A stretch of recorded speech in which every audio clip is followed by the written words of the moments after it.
सम्यक समाचार पत्रिका के सभी दर्शकों का ऋषभ कुमार का प्रणाम। देश के प्रधानमंत्री जी ने हाल ही में दिए संदेश के दौरान देश के सामने बहुत बड़ी घोषणा की। आने वाले समय में 20 लाख करोड़ की एक योजना तैयार की जाएगी और देश के स्थानीय उद्योगों को विशेष मदद की जाएगी।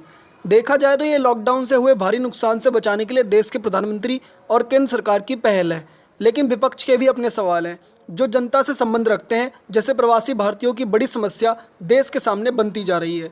इसी तरह कहा जा रहा है कि सरकार द्वारा 68,000 करोड़ रुपए की माफ़ी दी गई है देश के कुछ उद्योगपतियों को, जिससे विपक्ष किसी भी हालात में स्वीकार करने के लिए तैयार नहीं है।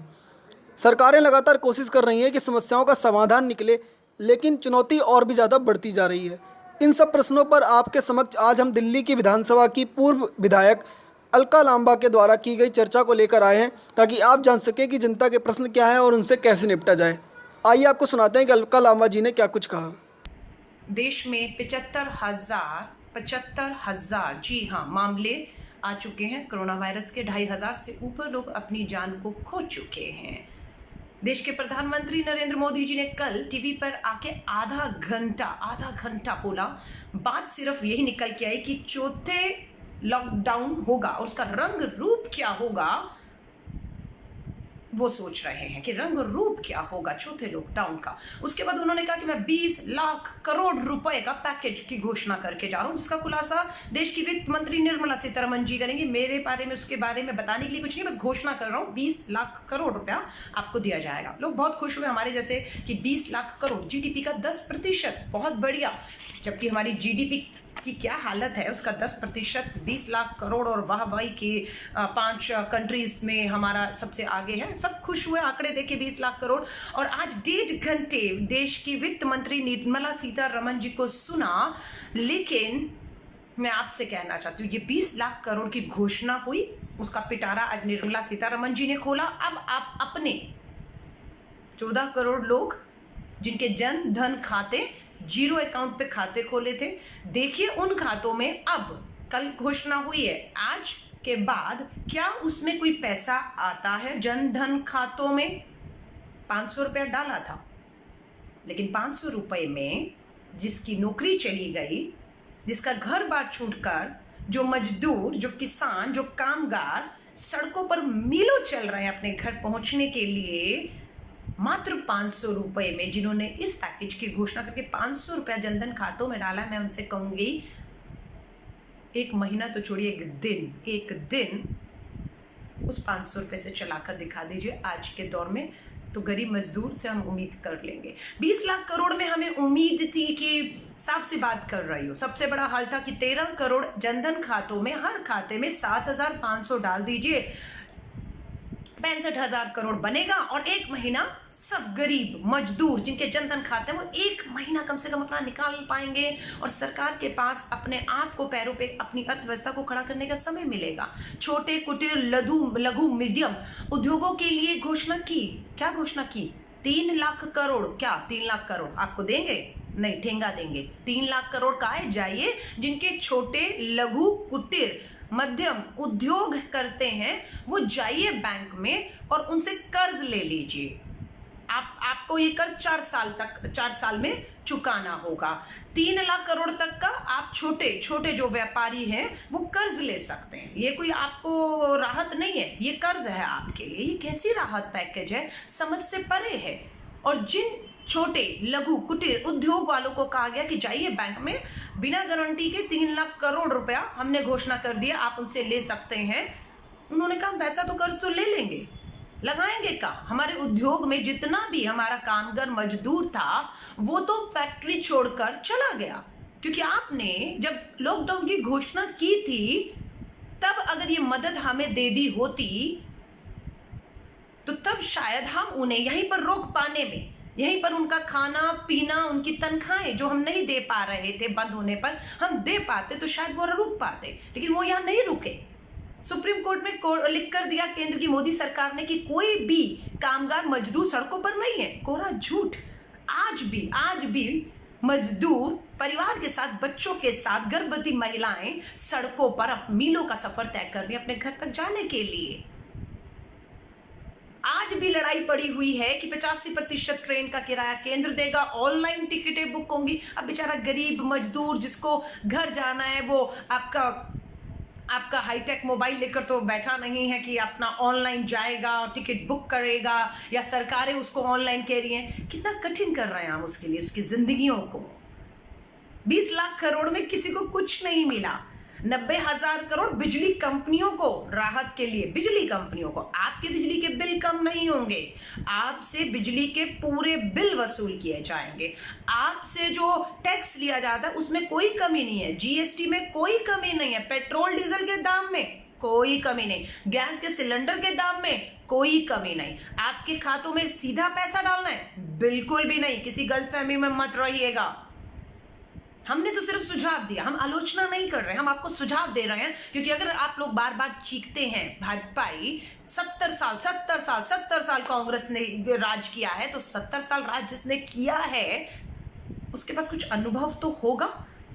और हम खामोश नहीं है, जो हमारा विपक्ष है वो खामोश नहीं है, वो आपको उसी 70 साल का अनुभव शेयर कर रहा है कि हर 13 करोड़ जनधन खाते हैं उसमें आप 7,500 डाल दीजिए और पूरा 1 महीना वो गरीब मजदूर अपना घर चला लेगा। और आप इन लघु कुटीर उद्योगों को आर्थिक मदद दीजिए ताकि ये मजदूर अपने उद्योगों को, अपने काम की जगहों को छोड़कर ना जाता, वो वही रहता और उनके खाते में पैसा भी आता। ये दबाव उनके ऊपर नहीं होता जो कुटीर लघु उद्योग है, तो ये चल पाता। आज आप कह रहे हैं हम ट्रेनें चला रहे हैं, 40 दिन के बाद ट्रेनें चल रही हैं। जब हमारे पास कोरोना वायरस के कुछ भी मरीज नहीं थे तब ट्रेनें नहीं चलाई। आज 40 दिन के बाद 75,000 कोरोना वायरस के पीड़ित पहुंच चुके हैं और अब आप कहते हैं हम ट्रेनें चला रहे हैं।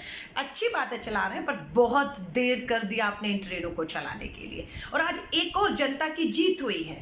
40 दिन के बाद देश के प्रधानमंत्री नरेंद्र मोदी जी को झुकना पड़ा, क्योंकि उनके 2014 के जो चुनावी भाषण के वीडियो थे, भाइयों और बहनों, देश का पैसा है, सरकारों को जवाब देना चाहिए नहीं देना चाहिए कि जनता का, देश का पैसा कहां खर्च हो रहा है। प्रधानमंत्री नरेंद्र मोदी जी के 2014 के चुनावी भाषण थे।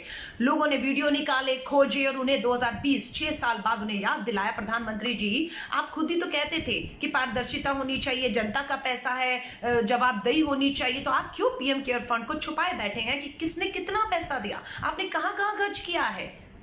और उसका चेहरा बने राहुल गांधी और पूरी कांग्रेस ने विपक्ष का धर्म निभाते हुए हमला किया। बिल्कुल पीएम केयर फंड की पारदर्शिता लाइए, कितना फंड कहां से आया, कहां खर्च करे, क्यों नहीं आप देश को बता रहे हैं। आज देश के प्रधानमंत्री को जनता के सामने, देश के सामने झुकने पर मजबूर होना पड़ा। अपनी मर्जी से खुलासा नहीं किया, जनता के दबाव में झुकना पड़ा। और जब झुके तो खुलासा किया है, 1-2 हजार करोड़ की मैंने यहां दिया, मैंने वहां दिया, लेकिन अभी तक कुल कितना आया उसका नहीं मालूम है। बट हाँ, इतना दिया कि 40 दिन के बाद पीएम केयर फंड में आज बताया। वो भी जब हमने पूछा कि रेलवे मंत्रालय तो घाटे में है, फिर भी वो पीएम केयर फंड में 151 करोड़ देता है और मजदूरों को निःशुल्क टिकट नहीं, उनसे भी टिकट वसूली जा रही है, वो भी इस समय पर। तब जाकर जब सोनिया गांधी जी ने कह दिया कि सब टिकटों का जो खर्चा है वो हमारे जैसे कार्यकर्ता, कोई 1 टिकट का खर्चा देगा, कोई 2 का देगा, कोई 10 का, कोई जिसकी जितनी हैसियत है, हम लोगों ने वो देने शुरू किए। हमारे जैसे लोगों ने, किसी ने 5 लोगों की टिकट का भार अपने सिर पे लिया, किसी ने 10 का लिया। जब तक ये घोषणा नहीं हुई थी तब तक ये भी नहीं कहा गया था कि 85% केंद्र देगा और 15 राज्य देगा। अब 15% राज्य में बिहार और दिल्ली में झगड़ा पड़ा हुआ है। दिल्ली का मुख्यमंत्री कहता है कि 15% मैं क्यों दूं, बिहार वाला कहता है कि मैं क्यों दूं। बिहार का मजदूर बेचारा फंसा रहा, मजबूरन दिल्ली सरकार ने दिया, लेकिन वो लेटर लिखकर बिहार सरकार से अपना 15% वापस मांग रही है। इसीलिए अब खर्च करने के लिए फिर वही बात है, मजदूरों को कहा जा रहा है कि आप ऑनलाइन टिकट ले लीजिए और आपकी टिकट के पैसे बाद में दे दिए जाएंगे। आप यकीन करते हैं कि ऐसा ही करेंगे? और अगर टिकट का पैसा आज भरेगा तो लाएगा कहां से? उसकी तो नौकरी छूट गई, उसका तो घर छूट गया, वो तो सड़कों पर पूरे परिवार के साथ। और आपकी टिकटें भी कोई 50-60 रुपए की नहीं है। टिकटों पर आप सब्सिडी या उसको पर राहत के बाद भी टिकटें 500-600 रुपए और एक आदमी की। और 4 का परिवार है तो 2-2 हजार रुपए की टिकट, उसके खाते में तो आपने 500 डाले हैं। मैं आपसे कहूंगी पीक आना अभी बाकी है, मई और जून के अंदर पीक अभी आएगा। सरकारों की क्यों ही तैयारी नहीं है? दिल्ली के मुख्यमंत्री ने कहा था 100 अस्पताल तैयार है, 35,000 बिस्तर तैयार है। अब वो कह रहे हैं कि अपने घरों में रहो। अपने घरों में रहो, क्योंकि उनके पास कोई व्यवस्था नहीं है, किसी तरह की कोई व्यवस्था नहीं है। वो सिर्फ केंद्र सरकार की तारीफों में इतने व्यस्त हैं कि वो नहीं आपको इलाज दे पा रहा है। हाथ खड़े कर दिए, दारू की दुकानें भी खोल दी, मोटा पैसा भी कमा लिया, टैक्स पेट्रोल डीजल पे भी लगा दिया, फिर भी कमाई आ गई, लेकिन सरकार नहीं चला पा रहे, तनख्वाहें नहीं दे पा रहे हैं, अभी भी कह रहे हैं। तो क्या करेंगे, कितना निचोड़ेंगे इस गरीब जनता को, मुझे ये बताएं। मैं आप सभी लोगों को सिर्फ ये कह रही हूँ, ये 20 लाख करोड़ के पैकेज में आप खुद देख लीजिएगा, अगले 1 महीने इंतजार कर लीजिए। मैं ये नहीं कह रही, कल प्रधानमंत्री जी ने आधे घंटे का 20 लाख करोड़ के पैकेज की घोषणा की, आज 1.5 घंटा देश की वित्त मंत्री निर्मला सीतारमण जी ने इतना बड़ा बातें की, लेकिन आया क्या? जल्दबाजी मत करिए, 15 दिन इंतजार करते हैं, महीना इंतजार करते हैं। 20 लाख करोड़ जीडीपी का 10% बता रहे हैं। आपके बैंक में पैसा आया? बताइएगा मुझे जरूर। आपकी कोई नौकरियां आपको क्या वापस मिल रही हैं? आपकी जो सैलरी, आपके जो वेतन, आपके जो मेहनताना रुका हुआ था, क्या वो मिल गया आपको? क्या आपके पेट्रोल डीजल के दाम कम करके आपको कुछ गरीब को राहत दी? क्या गैस के सिलेंडर का दाम खत्म हुआ? घोषणाएं हो रही हैं, बहुत मोटी मोटी घोषणाएं हो रही हैं, और 1-2 वीडियो कहीं से लाकर बनाकर वाहवाही लूटी जा रही है। तो मैं आप सभी से कहूंगी, अपने खुद के गिरेबान में झांकिएगा कि हमारे खातों में, हमारी जेब में कितना पैसा इस 20 लाख करोड़ की राहत से आया है, या हमारी जेब से मात्र टैक्स के नाम पर पैसा निकलवाया गया है। लेकिन घरों में रहिएगा। मैं अभी भी कह रही हूं, खतरा टला नहीं है, खतरा टला नहीं है, पीक आना बाकी है। 75,000 लोग कोरोना वायरस से पीड़ित होकर 2,500 लोग मौत के मुंह में जा चुके हैं, जबकि ये 2,500 का आंकड़ा भी लोग कहते हैं सच नहीं है। सरकारें अपनी नाकामियों को छुपाने के लिए इस मौत के आंकड़े को छुपा रही हैं। टेस्टिंग आज भी जितनी होनी चाहिए वो नहीं हो रही है, जिस तरह का इलाज अस्पतालों में होना चाहिए वो नहीं हो पा रहा है। मैं आपको कह रही हूं, अगर आप इसे हल्के में लेंगे तो मुसीबत अपने अपने परिवार के लिए आप खड़ी कर लेंगे। अगर आप सोचेंगे कि अलका लांबा झूठ बोल रही है, कोरोना वायरस के मामले नहीं बढ़ रहे, अलका लांबा झूठ बोल रही है, मौतें नहीं हो रही, अलका लांबा झूठ बोल रही है कि सरकार हमारी जिम्मेदारी लेकर हमें ट्रीटमेंट नहीं दे पा रही है, तो आप अपने आप को धोखे में रखेंगे और आप अपने आप को फंसा लेंगे। घरों में रहिए, मास्क का इस्तेमाल करिए, हो सके तो ग्लव्स का इस्तेमाल करिए, बाहर जाएं तो लगातार हाथ धोते रहिए, लोगों से डिस्टेंस बनाकर रखिए, भीड़ वाली जगहों पर कतई मत जाइए।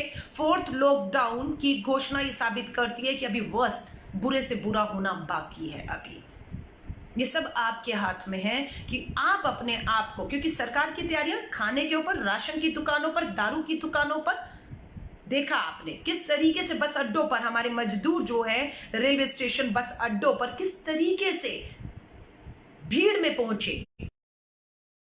रहो, उनके घर तो बहुत दूर थे, उनकी फैक्ट्रियां तो बंद हो गई, उनके रोजगार काम धंधे चले गए, उनको वेतन नहीं मिल रहा था, उन्हें घर जाना था, और आपने कोई व्यवस्था नहीं किया। 40 दिन के बाद आज ट्रेनें चालू करते हैं, वो भी कब, जब 17 लोग ट्रेन की पटरी में ट्रेन के नीचे आके अपनी जान दे देते हैं। जब विपक्ष आपको लगातार आप पे हमले करता है और आप कहते हैं हम राजनीति कर रहे हैं, नहीं, विपक्ष राहुल गांधी जी हो या कांग्रेस अपना विपक्ष का धर्म निभा रहा है। अगर हमने आवाज ना उठाई होती, ये 20 लाख करोड़ का जो पैकेज की घोषणा कर रहे हैं, वैसे तो खोखला है, पिटारे में कुछ खास नहीं है, सिर्फ कर्ज है कि आप इतने का कर्ज ले लो, आप इतने का कर्ज ले लो, आप इतने का कर्ज ले लो, उसके अलावा कुछ खास नहीं है इसमें। गरीब मजदूर किसान के जेब में, जनधन खातों में कुछ नहीं आ रहा है। और सही कहा है विशेषज्ञों ने कि भारत में इतनी मौतें कोरोना वायरस से शायद ना हो जितनी भूखमरी से होंगी। ये सच है, यकीन ना हो तो आंकड़े उठाकर देख लीजिए और इंतजार करिए। लेकिन हम चुप बैठकर हाथ पे हाथ रख के इंतजार नहीं करेंगे। हम इन सरकारों को जगाते रहेंगे कि लगातार गरीब मजदूर जनधन खातों में, किसानों को आपको राहत देनी होगी। डायरेक्ट कैश ट्रांसफर उनके बैंक खातों में आपको, किसान के 10,000 तो गरीब मजदूर मनरेगा में जो काम कर रहे हैं 7,500 डालना होगा, ताकि वो अपने घर में रह सके, वो सुरक्षित रह सके और वो अपनी भूखमरी की कगार में ना पहुंचे, वो खाना खा सके, वो अपने बच्चों को पाल सके। ये खतरा पूरी तरह टल नहीं जाता है। लेकिन आपसे कहूंगी, अगर आपको कुछ मिला हो आपके जनधन खातों में आया हो, आपको राहत मिली हो, आपकी जिंदगी में बदलाव, आपकी नौकरी, आपकी तनख्वाहें, आपके पैसे, तो प्लीज बताइएगा जरूर, बताइएगा जरूर। और अगर नहीं आए तो हम लोग यूं ही देश की इस जनता के लिए आवाज उठाते रहेंगे। हमें पता है सोनिया गांधी जी और राहुल गांधी जी, इनकी राजीव गांधी जी, नेहरू जी के ऊपर, पंडित नेहरू के ऊपर व्यक्तिगत पर्सनल हमले किए गए, लांछन लगाए गए, इतनी गंदी भाषा का इस्तेमाल किया गया। क्यों? क्या बिगाड़ा है उन्होंने? वो तो अब दुनिया छोड़ के चले गए। ना इंदिरा गांधी जी है, ना जवाहरलाल नेहरू जी है इस दुनिया में, और ना ही राजीव गांधी है।